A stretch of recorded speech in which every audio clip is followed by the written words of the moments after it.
Students, last class में हमने soil के बारे में जाना था। सॉइल क्या है, किस वर्ड से ये इसका ओरिजिन है। जैसे हमने आपको बताया होगा, सॉइल जो है वो एक लैटिन वर्ड सोलम से निकला है, जिसका मतलब होता है फ्लोर। साथ ही हमने सॉइल प्रोफाइल की बात की थी कि किस प्रकार से मृदा जो है कितने होराइजन्स में डिवाइडेड होती है। ये अलग अलग बुक में अलग अलग दिया हुआ है, तो आप उसे जिस तरह से आपकी बुक में बात वही है, आप उसे उसी तरह से पढ़ें।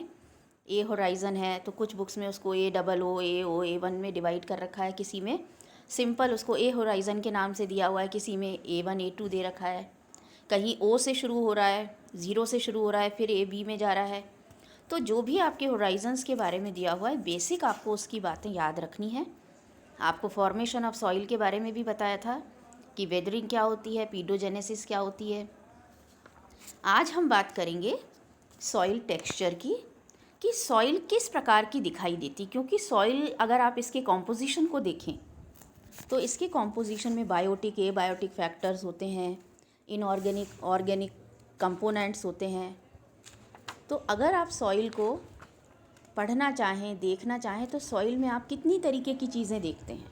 उसमें माइक्रोब्स भी होते हैं जो कि बायोटिक फैक्टर्स के अंतर्गत। तो अलग अलग बुक्स में अगर आपको अलग अलग तरीके से चीज़ें दी हुई हैं, तो बेसिक चीज़ आपको ध्यान रखनी है कि जो सॉइल कॉम्प्लेक्स है उसमें मिनरल मैटर होता है, सॉइल वाटर होता है, सॉइल एयर होती है, organic matter in the form of humus होता है, और बायोलॉजिकल सिस्टम्स में माइक्रोब्स की जिसकी हमने बात की वो मौजूद होते हैं।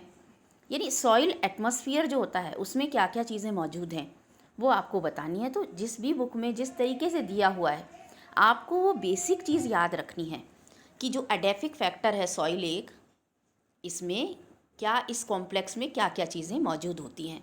तो जो इसका ये कॉम्प्लेक्स होता है, उस कॉम्प्लेक्स में या इसके कॉन्स्टिट्यूएंट्स में मिनरल मैटर होता है, ऑर्गेनिक मैटर होता है, सॉइल वाटर, सॉइल एयर जो अभी हमने आपको बताया, इन सब से मिलकर के सॉइल बनी हुई होती है। तो ये सभी चीज़ें किस प्रकार से कम या अधिक मात्रा में अगर ये हो जाती हैं, या जो उसमें मिनरल मैटर है उसके छोटे कण हैं, कौन सा मिनरल मौजूद है, वो डिसाइड करते हैं उसका टेक्सचर। तो on the basis of texture आप देख रहे हैं किस प्रकार से आप इसे, कॉन्स्टिट्यूएंट्स आपके सामने ये बता रखे हैं, मिनरल मैटर, ऑर्गेनिक मैटर। तो इसके पार्टिकल साइज़ के आधार पर हम उसके टेक्सचर को डिसाइड कर सकते हैं। तो पहला जो टेक्सचर दिया हुआ है स्टोन्स, आप पत्थर किन्हें कहेंगे जिनका परिमाप जो है वो डायमीटर जो उनका है 10 से 100 मिलीमीटर के आसपास होता है। ग्रेवल बजरी होती है। देखिए आप स्टोन्स, पत्थर को और बजरी को आराम से आप अलग अलग कर सकते हैं। फिर मीडियम ग्रेवल है, फाइन ग्रेवल होती है, कोएर्स सैंड है यानी मोटी बालू, फाइन बालू होती है, सिल्ट जिसे आप गाद कहते हैं, क्ले होती है चिकनी मिट्टी। तो ये आप सभी ये देखिए, ये जो आपको हमने लगा के बता रखा है कि ये बेस और स्टेबिलिटी प्रोवाइड करने वाली सॉइल्स हैं, यानी आधार प्रदान करती हैं किसी पौधे को। जो ये होती हैं बजरी और बालू।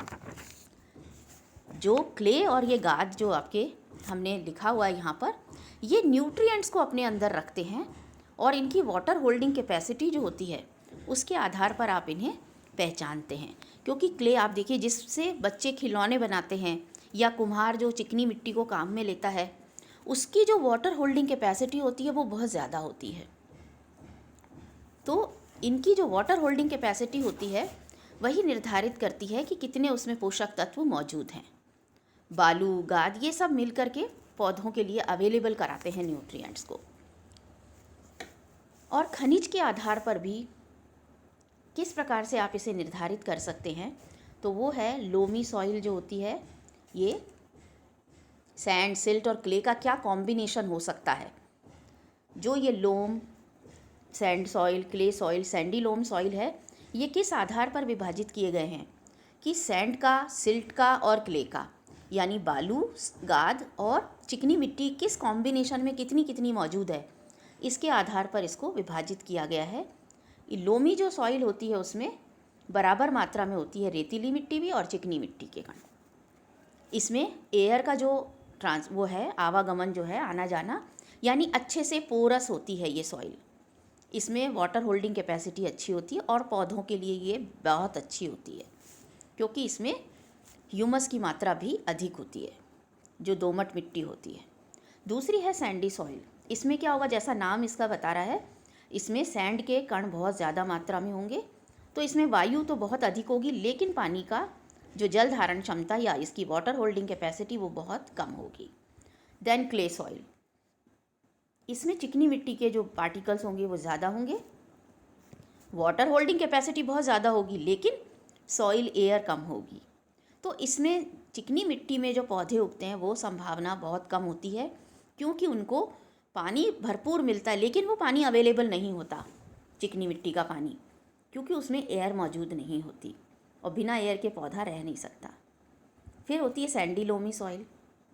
ये सैंडी लोमी सॉइल में आप इसमें सैंड ज़्यादा होगी और जो लोम है वो, या कह लीजिए आप इसको, जिसमें रेतीली और चिकनी मिट्टी बराबर होती है, लोमी सॉइल, इसमें वो उतनी नहीं होती जितनी कि बालू होती है। तो ये भी एक तरह से पौधों के लिए सही नहीं होती।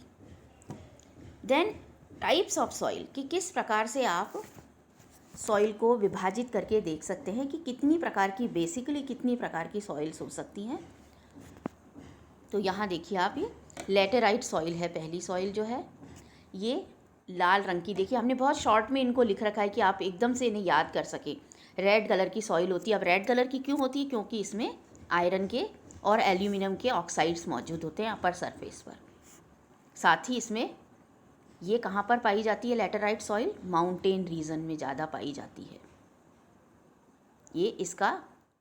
ये जो लेटेराइट सॉइल है वो लेस फर्टाइल होती है, यानी कम फर्टाइल होती है।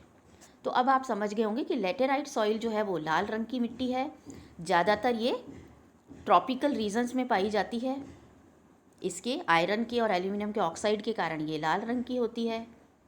और इसके जब बनने लगती है इस प्रकार की जो लेटेराइजेशन जब इसमें होता है, तो उसके कारण क्या होता है, इसमें सरफेस के जो नीचे मृदा की सतह पर भी इसमें लाल रंग की मिट्टी नज़र आने लगती है आपको। इंडिया या ऑस्ट्रेलिया, यूरोपियन कंट्रीज़ में ये मिलती है बहुतायत से। सेकंड टाइप की सॉइल जो है पॉटसॉल, ये एक तरह से स्टील ग्रे कलर की होती है, यानी स्लेटी रंग की होती है। ये ज़्यादातर उसमें टेम्परेट रीजन्स में पाई जाती है, जो कोल्ड और मॉइस्ट रीजन्स होते हैं वहाँ पर पाई जाती है, जैसे पाइन फॉरेस्ट होते हैं। पाइन के जंगलों में ज़्यादा मिलेगी। डेड लीव्स जो होती हैं, रिमेन्स जो ऊपर पड़े हुए रहते हैं लंबे समय तक, इसमें ऊपर देखें तो बहुत देर तक ऐसी मिट्टी होती है जिसमें कि जल्दी से वो डीकम्पोज नहीं होते और ऊपर पड़ी रहती हैं काफ़ी देर तक। इसमें लिग्निन और फिनोलिक जो होते हैं वो कंपाउंड ज़्यादा होते हैं, इसलिए ये एसिडिक सॉइल होती है। और जो ऊपर का इसका पानी के साथ में जो ए होराइज़न होता है, उसमें ए होराइज़न में जो खनिज लवण और ह्यूमस होती है वो लीच करके, यानी धीरे धीरे नीचे की तरफ बी में जाकर एकत्रित हो जाती है। और बी में एकत्रित होने के बाद में वहाँ पर एक हार्ड सा एक बेड सा बना देती है, और इसी प्रक्रिया को हम पॉडसोलाइजेशन कहते हैं। जो ग्लेज सॉइल है, इसमें आप देखेंगे ग्लेजेशन होता है।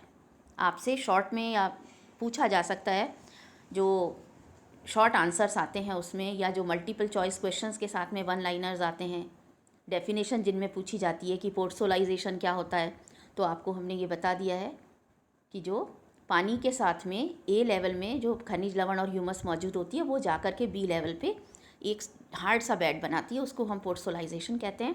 और जो ग्लेजेशन होता है, ग्लेज सॉइल का बनना जो होता है वो ज़्यादातर मॉइस्ट और जो ऐसा होता है एनवायरनमेंट, वहाँ पर बनती है, पानी जहाँ पर एक्सेस में होता है।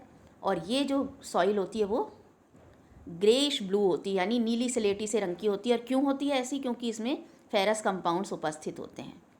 यहाँ जो ये परत होती है, इसमें जो ऑर्गेनिक मैटर होते हैं उनका डीकम्पोजिशन बहुत स्लो होता है।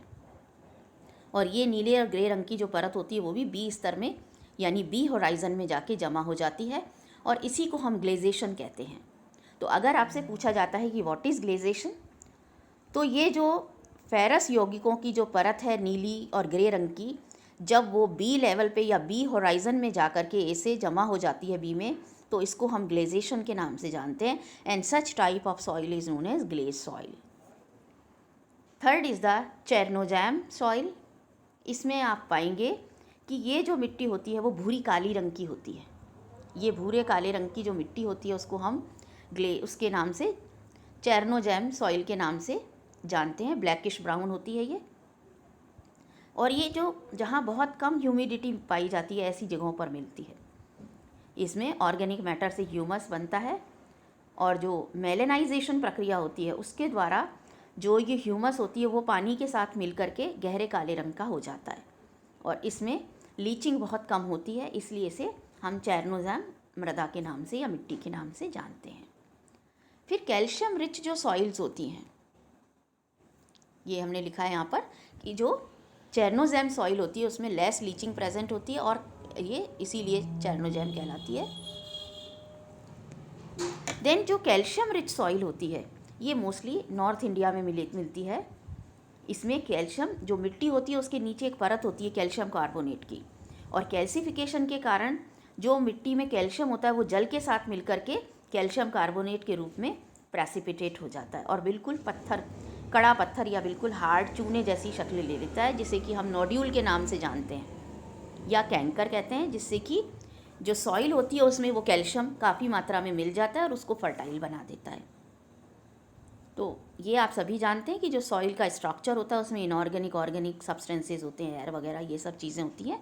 इस प्रकार से तो टाइप्स ऑफ सॉइल्स आप laterite, podsol, gley, chernozem and calcium rich soil का आप उदाहरण लेकर के बता सकते हैं।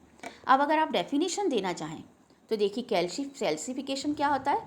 कैल्शियम ऑफ सॉइल जो है वो dissolve with water and form calcium carbonate and that precipitate and form nodule formation or nodule in the lower surface, lower layers and makes the soil fertile. Then अगर आपसे ग्ले पूछा जाए कि क्या मिट्टी होती है, इसको आप कैसे डिफाइन करेंगे? So you can define it as sticky clay soil or soil layer formed under the surface of some waterlogged soil. हमने कहा था जहाँ पानी की अधिकता होती है, तो यहाँ पर जहाँ वाटर लॉग्ड एरियाज़ होते हैं वहाँ पर ये मिट्टी मिलती है। And formation of gley known as gleization. Then chernozem क्या होती है? Any of a group of dark coloured zonal soils with a deep rich humus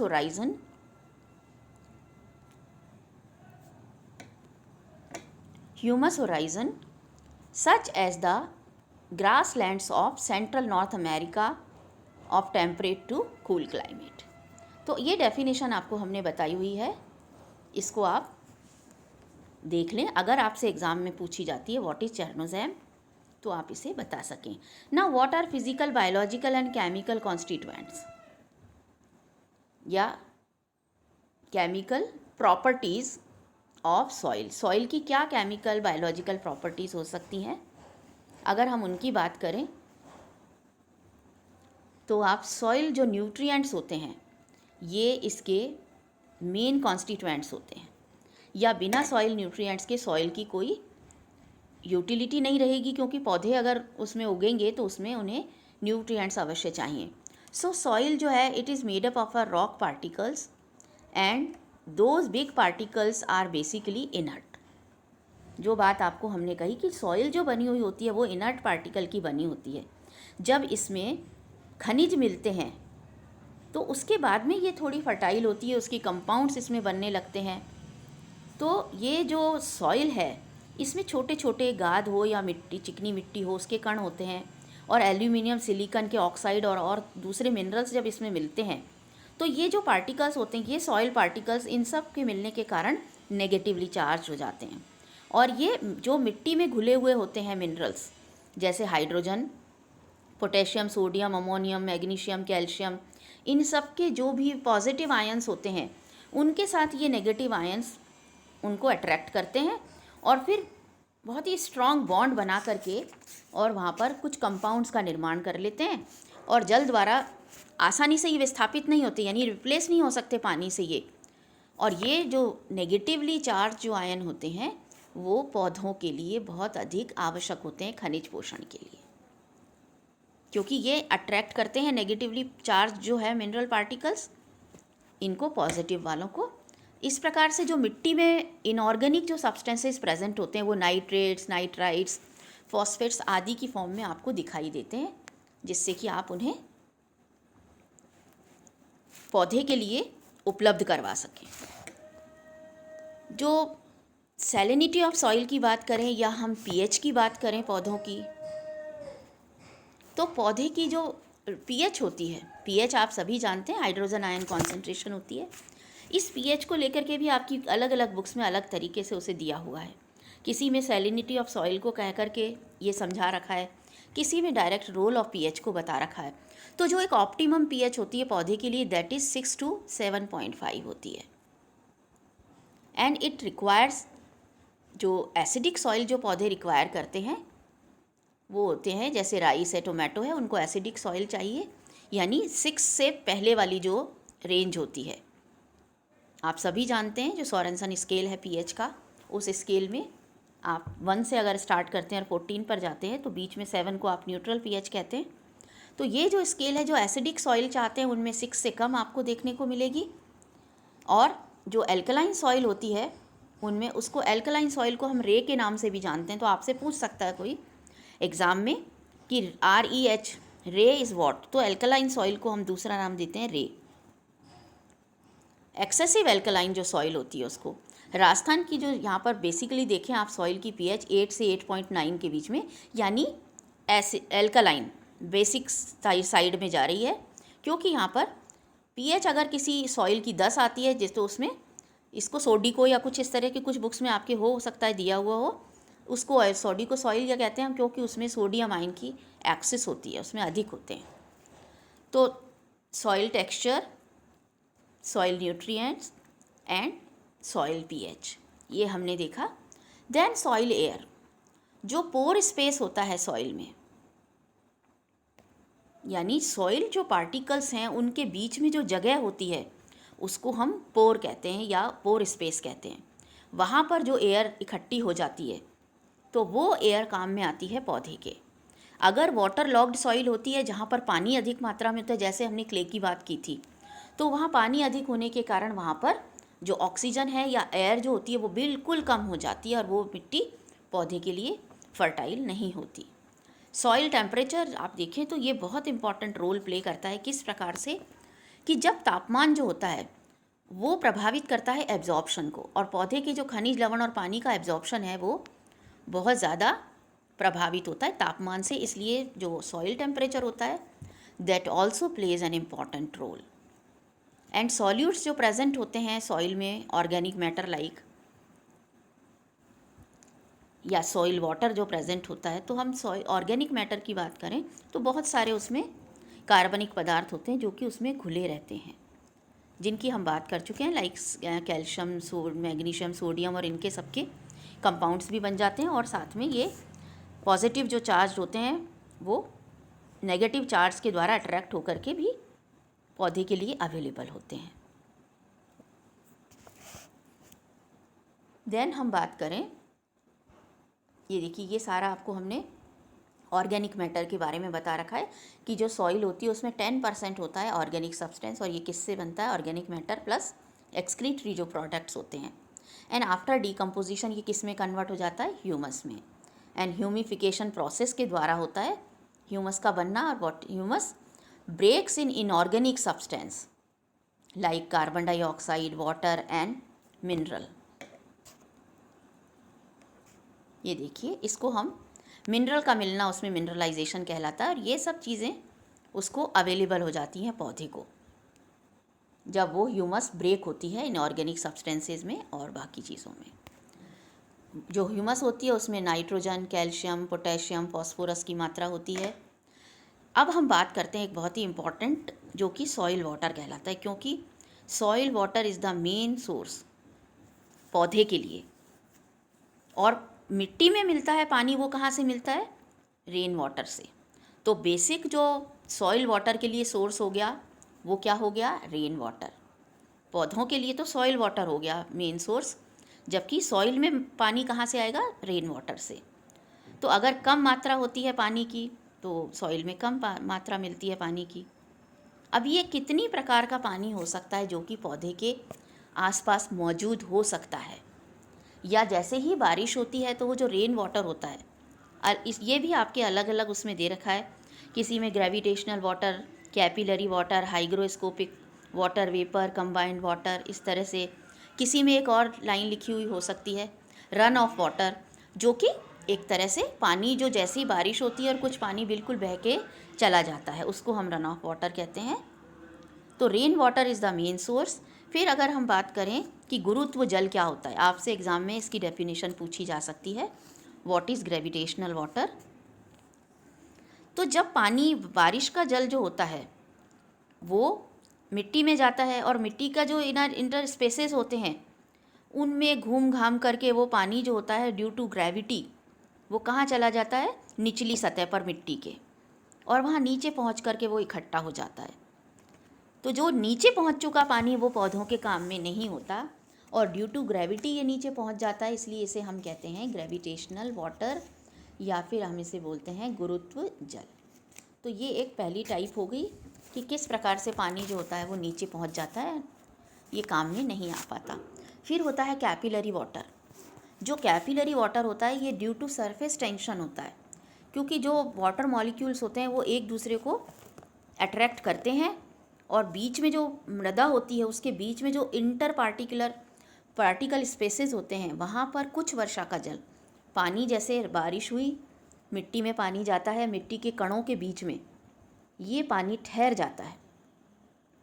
ये ठहरा हुआ पानी जो कि मिट्टी के इंटर पार्टिकल स्पेस में इकट्ठा हो जाता है, इसे हम कैपिलरी वाटर कहते हैं। और यही पानी होता है जो कि पौधे अवशोषित करते हैं, क्योंकि जड़ें जो होती हैं वो मिट्टी के इन स्पेसेस में से पानी आसानी से ले लेती हैं। तो ये सबसे ज़्यादा उपलब्ध जल होता है कैपिलरी वाटर। फिर होता है हाइग्रोस्कोपिक वाटर। हाइग्रोस्कोपिक जो वाटर होता है, जैसा इसके नाम से मालूम हो रहा है, आर्द्रता जल। जो मिट्टी के पार्टिकल्स होते हैं उनके चारों तरफ बाहर की जो सरफेस होती है, उस बाहर की सरफेस पर पानी जो इकट्ठा हो जाता है ड्यू टू कोहिजन फोर्सेस, जिसे हम मिट्टी से अलग नहीं कर पाते, उस पानी को हम हाइग्रोस्कोपिक वाटर कहते हैं। लेकिन ये प्लांट्स के लिए यूजलेस होता है, किसी काम का नहीं होता। अर्थात what is hygroscopic water? The water that adhere around the soil particles। जो सॉइल पार्टिकल्स के चारों ओर जो चिपका हुआ पानी होता है उसे हम हाइग्रोस्कोपिक पानी कहते हैं। देन वाटर वेपर या जलवाष्प, जो आप सभी जानते हैं, एक्सटर्नल जो एनवायरनमेंट होता है उसमें जो मौजूद होती है नमी, जो भी मॉइस्चर मौजूद है, that is water vapour. Then आप कंबाइंड वाटर की बात करें तो जब पानी जो होता है वो कुछ केमिकल कंपाउंड्स बना लेता है और कंबाइंड फॉर्म में आ जाता है, तो उसे हम केमिकल वाटर के नाम से या फिर कंबाइंड वाटर के नाम से हम उसे जानते हैं। ये जो एक तरह से है, जो रेन होती है या रेन वाटर जो होता है उसकी उपलब्धता के ऊपर निर्भर करता है। कई बार होता है कि पौधों की जड़ें उतना जल नहीं एब्जॉर्ब कर पाती जितना उनके ट्रांसपायर हो चुका होता है। तो ऐसी स्थिति में जब पौधा ज़्यादा ट्रांसपायर कर रहा है और एब्जॉर्ब कम कर पा रहा है, तो क्या होता है कि उसकी पत्तियां जो होती हैं, कई बार आप देखते हैं घरों में भी या आप बाहर भी देखें तो पौधे जो होते हैं वो ज़्यादा धूप के कारण या ज़्यादा ट्रांसपिरेशन के कारण मुरझा जाते हैं। अधिक धूप होती है दिन में तो वो मुरझाते हैं, लेकिन शाम को वो फिर से दोबारा से उनकी पत्तियां जो होती हैं वो फिर से पानी अवशोषित करके पुरानी कंडीशन में या फिर से वो स्वस्थ हो जाती हैं, फिर से वो मतलब विल्टिंग कंडीशन नहीं दिखाई देती, प्राकृतिक अवस्था में आ जाती हैं। तो इस प्रकार की जो विल्टिंग होती है उसे हम टेम्परेरी विल्टिंग कहते हैं, जो कि कुछ घंटे के लिए हुई, कुछ समय के लिए हुई और उसके बाद उन्होंने रीगेन कर ली अपनी ओरिजिनल स्टेट। पर कई बार ऐसा होता है कि पानी है ही नहीं उसके लिए एब्जॉर्प्शन के लिए, और फिर आप अगर एक बार पौधा 12-15 घंटे के लिए या 10-12 घंटे के लिए वो म्लानता की अवस्था में रह गया, यानी मुरझा गया, फिर आप पानी देते हैं उसको, काफ़ी पानी भी दे देते हैं, लेकिन वो अपनी पुरानी स्थिति में नहीं आता, इसको हम बोलते हैं परमानेंट विल्टिंग। जबकि एक बार विल्ट होने के बाद में पादप को आप कितना ही पानी दे दें वो दोबारा से अपनी ओरिजिनल कंडीशन में नहीं आता, तो इसको हम परमानेंट विल्टिंग कहेंगे। जब वो आ जाता है उसमें कंडीशन में तो उसे हम कहते हैं टेम्परेरी विल्टिंग। तो विल्टिंग कोएफिशिएंट भी आपसे पूछा जा सकता है क्या होता है। तो विल्टिंग कोएफिशिएंट एक्चुअली वो गुणांक है, शिथिल गुणांक कहलाता है ये, जिसमें कि सॉइल में कितनी परसेंट है जो मॉइस्चर है वो मौजूद, जो कि किसी पादप को पूर्ण रूप से पहले मुरझा जाता है लेकिन बाद में उसको पुनर्जीवित नहीं करता। So percentage of moisture at which a plant wilts and after placing in a saturated atmosphere for 12 hours can no longer recover. यानी पादप को हमने पानी दिया, उसके बाद में भी उसने रिकवरी नहीं करी, तो that percent of moisture is called as the wilting coefficient. Temporary wilting आपको हमने बता दी, रोल ऑफ पीएच की हमने बात करी। So this is all about for today. Next उसमें हम बात करेंगे फैक्टर्स अफेक्टिंग सॉइल फॉर्मेशन।